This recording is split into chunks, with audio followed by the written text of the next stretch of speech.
Ladies and gentlemen, Jason Sanamaso here, Livestock News Network and Hardland Honest Mind podcast. I just wanted to do kind of a promo, let everybody kind of know what's coming. This podcast, you notice my dirty hat. That's what this podcast is going to be about.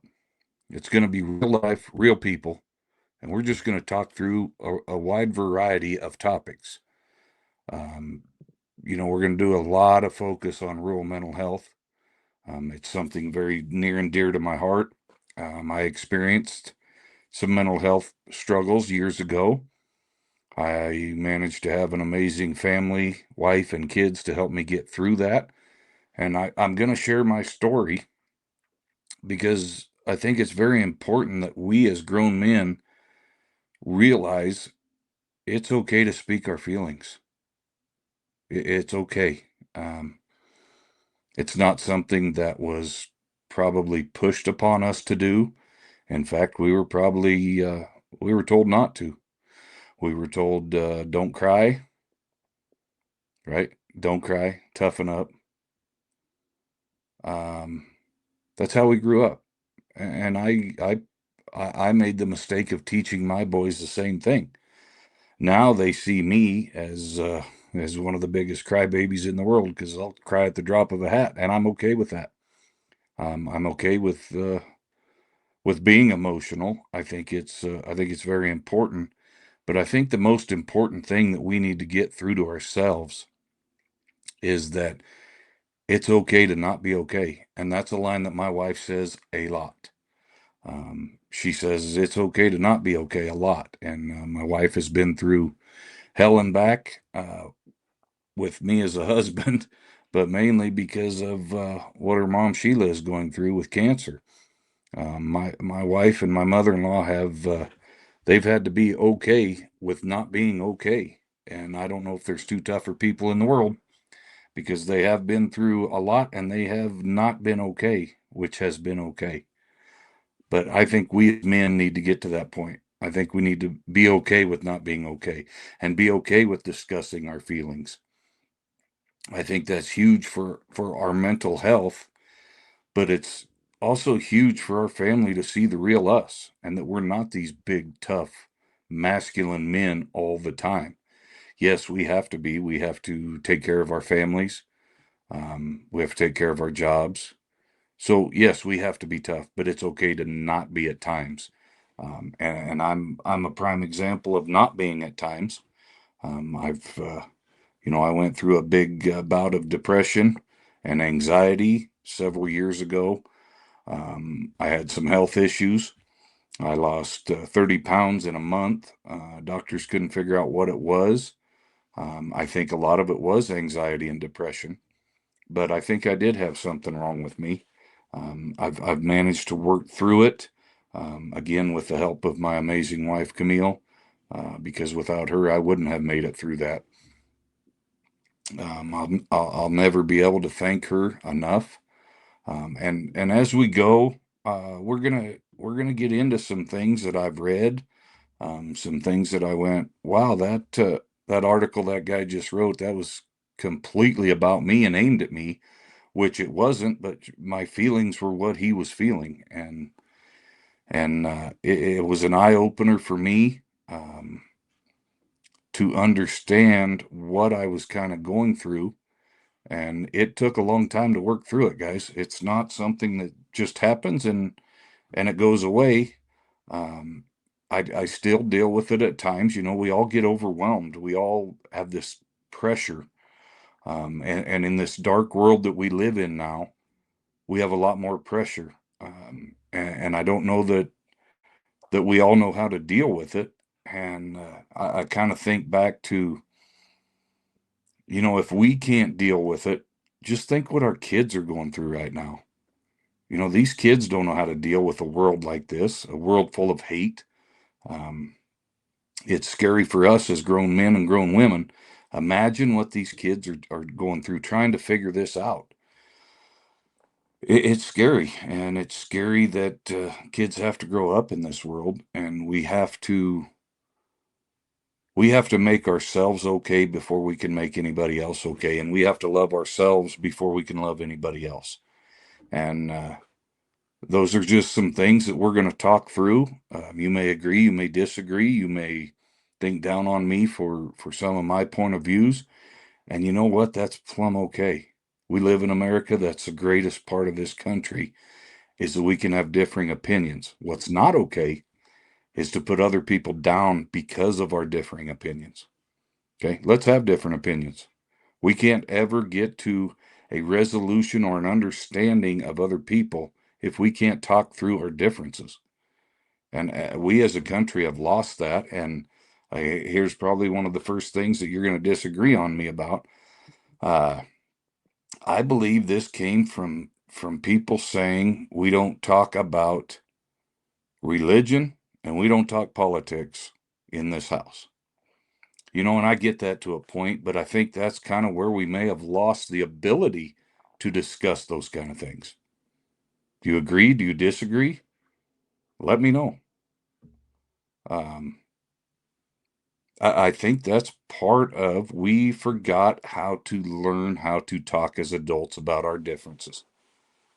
In the old days, you didn't just get on the internet and order a part or anything from Amazon back in the day. You learned how to fix things. And that wasn't just objects that we fixed.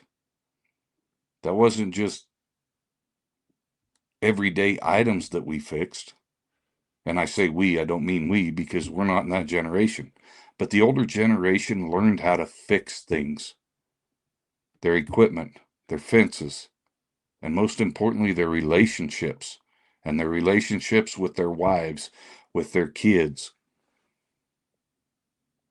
They didn't just replace them, they figured out how to fix things. I think we probably ought to get back to that in this country. And I doubt we're ever going to go back to that because the internet is such a vast deal where you can buy whatever you need to buy to fix something. But I don't think that's teaching us how to fix our relationships with our wives, with our kids. And my kids would be the first to tell you I'm a hard ass. I was a hard ass on them growing up.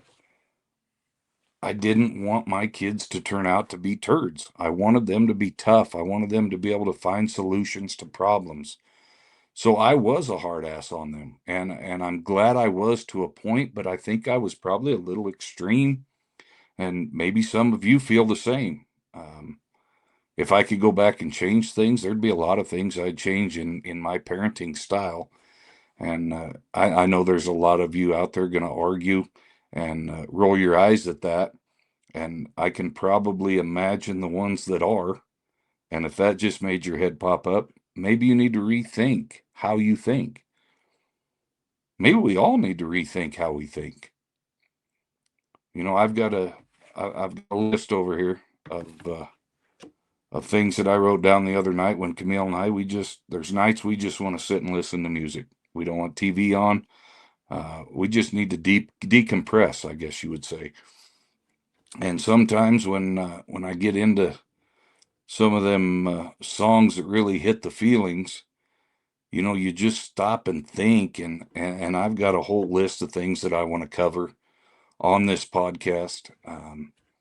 Like I said, this podcast will cover agriculture stuff, livestock markets, but we're going to focus mainly on mental health in rural America because I think it is so important that we get our minds right out here because we don't have access to a lot of help out here. So we have to rely on ourselves and our neighbors and our friends and our family. And our friends and family and neighbors have to be willing to listen, but they can't listen if we're not willing to speak. I've taken some training uh, on how to talk mental health, and one thing that really hit me in that course that I took was how many times do you walk by somebody at the parts store or the grocery store or the restaurant and you say, "Hey, so and so, how are you?" Do you really want to know, or is it just a conversation starter, or is it just something you say? Um, we've got to be better at listening to the answers of the questions that we ask. In the business I'm in the people business. And over the years, I've learned how to read people, and that's a huge part of my job. So I'm pretty good at being able to tell if you're okay or not. But I was guilty of this. I'd walk by somebody and say, "Hey, how's it going? How you doing?" You know, hoping they wouldn't tell me because I didn't have time to stop and talk. Well, after I've been through what I've been through, and I've taken some courses, and I've surrounded myself with very, very intelligent people in this field. When you ask, "How are you doing?" make sure you have time and you are ready to listen, because they may just tell you. And if you're not prepared, what are you going to do? So just some things that we'll go through. I hope this podcast hits home for a lot of people. I will have some guests on here that have been through some things and have called me and asked to come visit, and we've worked through some things together. But I'm going to have this podcast will be real people, real answers. And like the title says, we live on hard land, but we have a lot of honest minds and a lot of great minds. And that's where I want to hit home with this podcast is we're going to have a lot of great people on here. We're going to have a lot of people with a lot of knowledge, but they're real people with real answers. So we're going to work through some things on here, and I hope you'll come along for the journey because, like I said, this hat's filthy dirty. I just got home from work. I decided I wanted to get some things off my chest and on recording. But this podcast isn't going to have a lot of editing, and a lot of that will be because I don't have a clue how to do it. I don't know how to edit it. I can record and I can end record and I can post. But I'm not going to have a lot of editing, and not just because I don't know how to do it, but I want this podcast to be real and genuine. And if we mess up and say something we shouldn't, I want it to be out there. I want this to be real. I want you guys to believe in what we're doing and trust in what we're doing, that this isn't just a production. This is for real. This is for real life. And this is going to be real people on this podcast. I've locked in 6 amazing sponsors that we'll get to throughout the podcast. I don't want to make this just an advertising thing, but I want to take this podcast to another level, and that takes money to do it. So I had to get some sponsors, but they're awesome sponsors. They're in ag. They're our people, and that's the cool thing about it is I can determine who's going to sponsor this podcast and the livestocknews.com network. Um, and I won't let people in just because they have money. This is going to be honest, true, real advertisers that signify kind of where I'm headed with this podcast. And like I said, I hope you'll come along for the journey. Um, livestocknewsnetwork@gmail.com is the email. I would love to hear comments and feedback from you guys, questions that you need answers, or topics that you want discussed. I want this podcast to be for all of us, and I want your input and I want your involvement. And I think we can grow this thing and we can help a lot of people. But it takes you watching and listening and liking and sharing. And we'll be here on YouTube.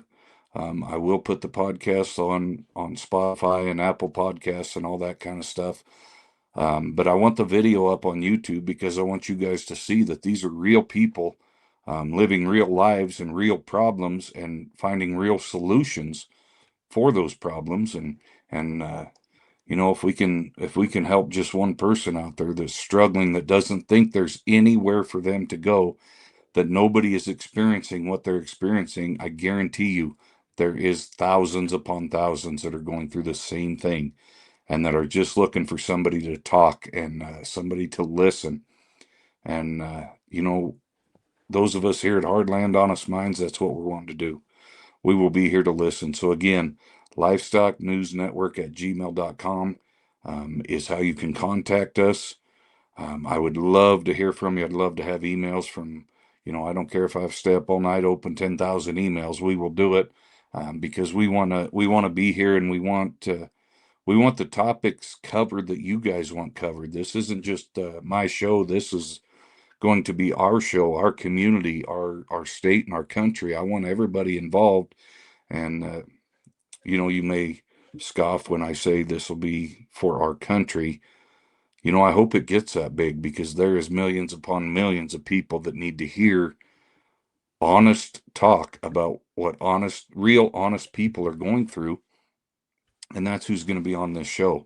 I've got some pretty big names lined up. If you're in the agriculture world in Northeast Colorado, we're going to have some pretty big names on here that will be discussing their story. And you might see a friend or neighbor on here. I've got some other people lined up, uh, like I said, to tell their story and what they've been through. And we're going to have a lot of Rochelle Maker and Jared Sonnenberg on here because those are two people that helped me through my issues and still do. I know I can call them or text them anytime I have an issue that I can't seem to work through in my own head. I'll reach out to them, and I know they'll be there. And that's big. No, just knowing that is a safety blanket, and I know that's what some of us need is just an ear that we know will listen and not judge. And that's another big issue in this country is how judgmental we've gotten.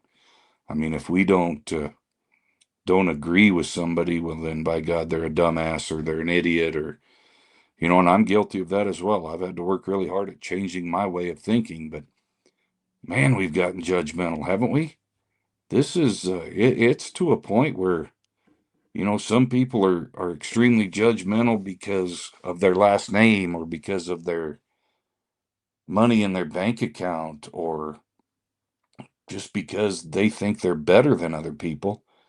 And I have found that that might tie back to their mental health. Are they do they have anxiety? Do they have depression? Are they so insecure about themselves that's the only way they can build themselves up is to cut other people down? I think that's probably part of it. And like I said, I'm preaching to the choir because I've been so guilty of that myself. Um, it's pretty easy to do, when you're down on yourself. It's easier to make somebody else feel worse so that you can feel better. And I know that doesn't make sense, but I know you know what I'm talking about. And I guarantee you, 99.9% of anybody listening to this right now is guilty of that. And maybe that's where we need to make a change. And if it's not for ourselves or our community, we should probably make a change in how we treat people so that our children are growing up learning a little better how to treat people. Sorry, I got something in my. And like I said, this is real, so I'm not going to edit it because I don't know how. Um, but and those are some of the things that we're going to discuss on different shows. I keep looking at my list of stuff, and one thing that really sticks out that we will talk about is fathers checking on fathers. We have a men's group that tries to meet every Monday morning and have coffee and talk about what's going on. And it's not it's more of just getting together and sitting with some guys that we don't discuss a lot of problems we're going through. But by God, if I have a problem, that's where I'm taking it, is to that morning breakfast. And those, there's anywhere from 5 to 8 of us that show up when we can. And those are the guys that I'm going to go to. And maybe we all need a coffee group or any kind of group that we can all get together and doesn't have to be anything fancy. Just somewhere safe that we know, I've got a problem and I think so and so can help me, I'm going to bring this up. But just know there are people out there that are going through exactly what you're going through. You know, us out here in Northeast Colorado, majority of us are involved in some type of agriculture. So we all kind of know each other. We kind of know what's going on. You know, right now it's getting a little scary with this lack of rain and the drought that we're in out here. And cattle prices are absolutely amazing right now, higher than they've ever been. But the drought looms right there going, you know, if we have a drought, what are we going to have to do with our animals, with our crops?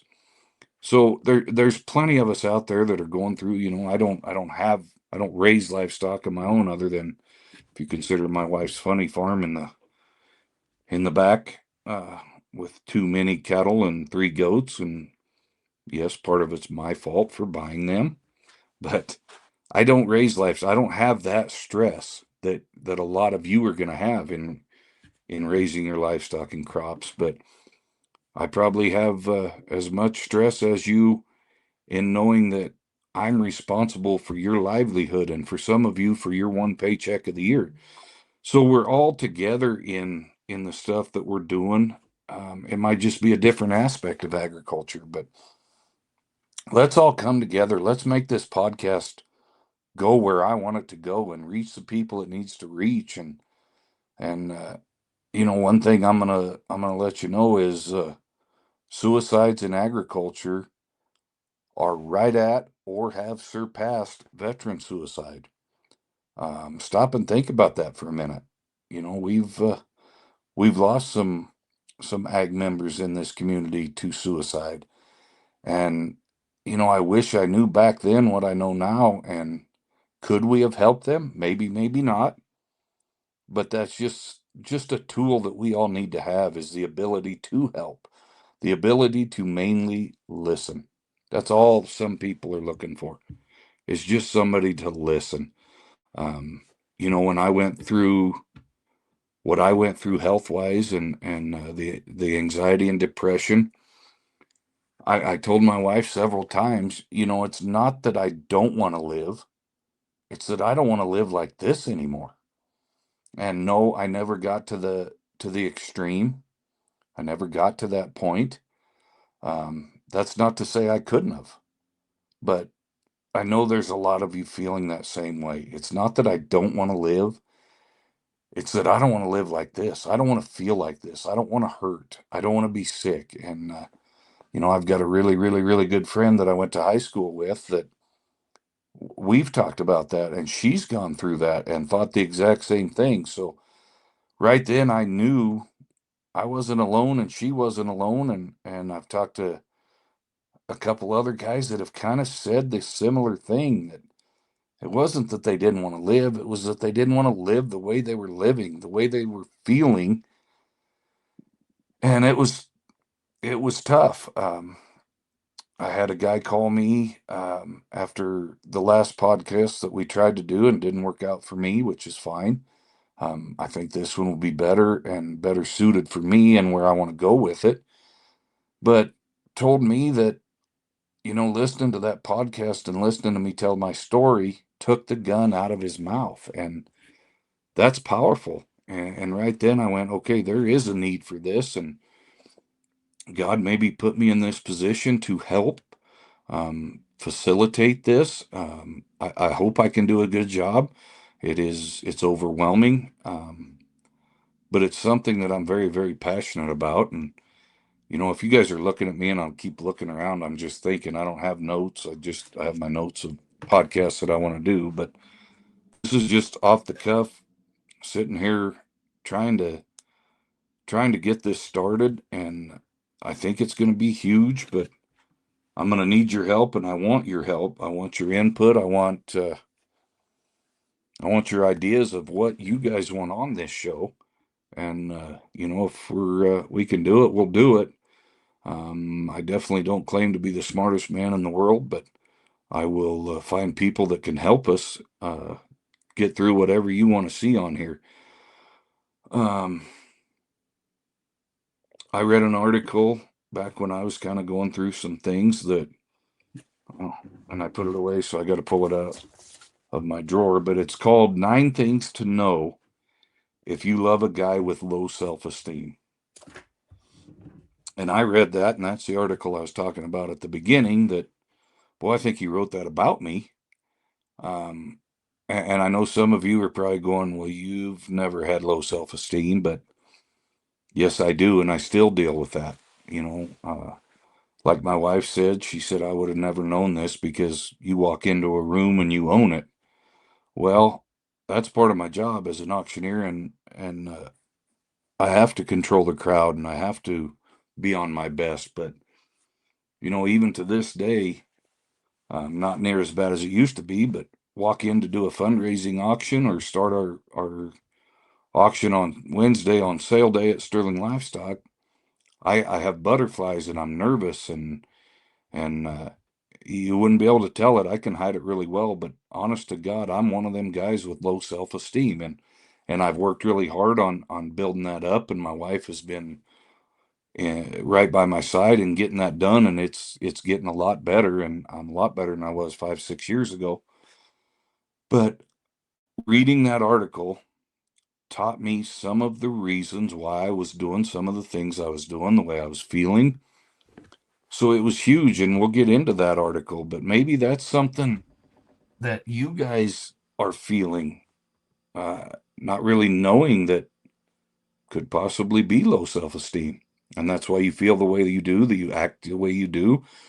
People have told me I come across as an arrogant asshole, and I'm dang sure not in my mind, but I'm sure I can come across that way. But that would happen when I would be nervous and in a crowd or just not sure of myself.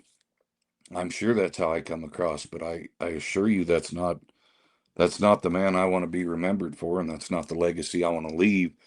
Um, so I'm working really hard on that. But yeah, it's um, probably shocking to some of you to hear that. And I've we go to dinner with Jared and Rita Sonnenberg a lot because they're just great friends, great people, and people that we can be ourselves around and tell things that we're going through. But I mentioned that to Jared and Rita one night that I read this article and I think I gave it to them to read. And I just said, I think this is me. I have low self-esteem.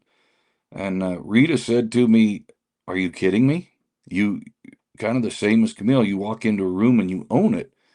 I said, but that's not how I feel walking into that room. I've got sweaty palms. I'm shaking. I'm nervous.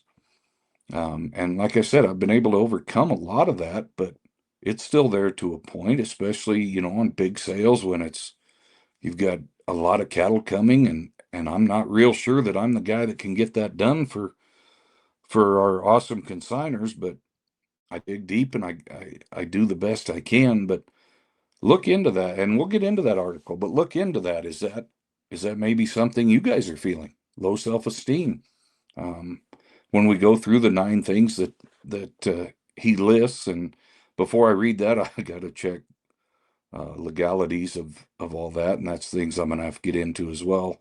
Being careful what I read on here and say on here, and get myself in a damn lawsuit. I don't want that, but I want this to be honest, and I want to be able to read the things I want to read, even if they are hard to hear and hard to deal with, and it just may be the thing that helps somebody. So, like I said, this is just kind of a promo video, outlining kind of what we're gonna do. And looking back, I don't know if I really even outlined it, but this is gonna be a show. We may get into some politics. We may get into cooking. I don't know what we're gonna do, but we're gonna make it fun.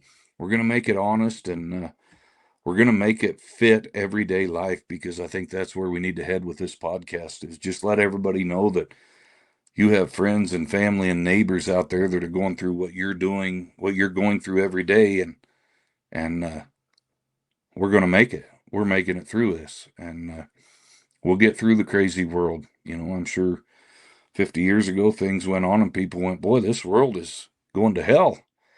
We're kind of thinking the same thing, or I am. I'm sure a lot of you have the same feelings, but we're going to get through this. God made us resilient for a reason, and it's for times like these. And I'm a firm believer in He doesn't give you more than you can handle, and I firmly believe in that. And we're going through some struggles with some family health right now, and a lot of you probably know that. A lot of you probably don't.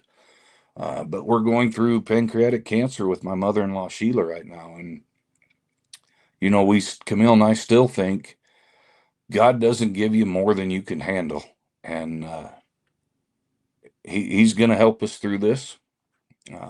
Whatever the end result is, we're going to be faithful to God. We're going to believe in where He's trying to take us, and I know that's probably tough, and that was like a feather just floated through there. If you saw that, sorry, but I kind of lost where I was at. We're going to follow God, and we're going to believe in everything that He puts in front of us, and He will help us through this. Um, it'll be tough, and there's a lot of people right now going through cancer, and it's unbelievable to me how many and how many people are young that are going through this, and little babies and toddlers, and you kind of sit there and wonder, where what's the plan here? How could He have a plan to have a child go through cancer with their family? But I have to keep the faith and believe that He knows what He's doing, and there's a reason that He does everything. And again, you can agree or disagree, and that's fine. We can still be friends, even if we disagree on some things you hear on this podcast, because the somebody gets off topic and telling you a story or something, and all of a sudden they're gone and tell you something different, and you go squirrel. That's me and my brain. I've got a squirrel brain, and I may be talking about one thing and get off on another one, but I usually come back and finish what we're trying to do. But we might go around and round in the squirrel cage for a little bit. But I hope you enjoy what we're trying to do here.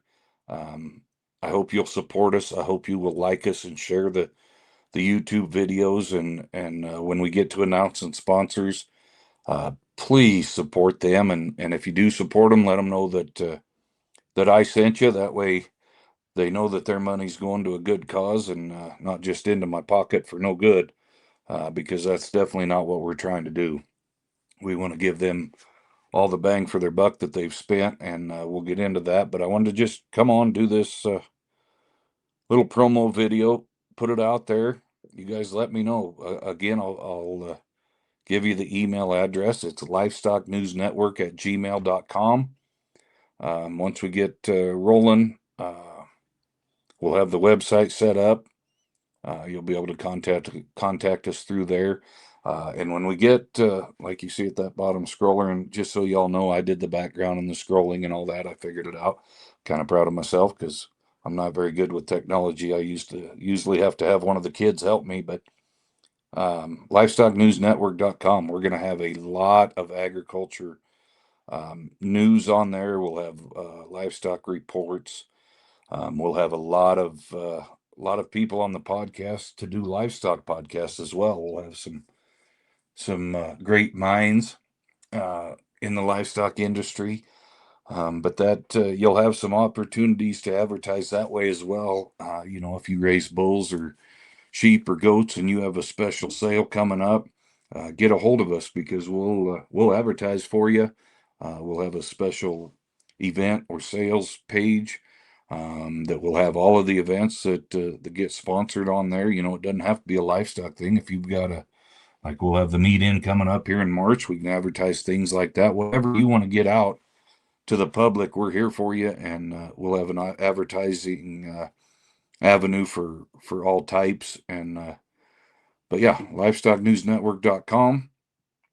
Hardland Honest Mind, excuse me, Hardland Honest Minds is our podcast. Um, we will eventually. I'm hoping to have a website for that as well, and put up more material that way. But just come along with us, won't you, for our journey? Who used to say that? Come along with us. Who was that? He used to do the kid shows. Mr. Rogers, come along with us, won't you? Where did that come from, Jason? See what I mean? Squirrel.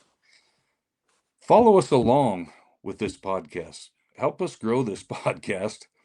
Help us get where we're going and spend a pile of time watching it and laughing at me. Appreciate you listening.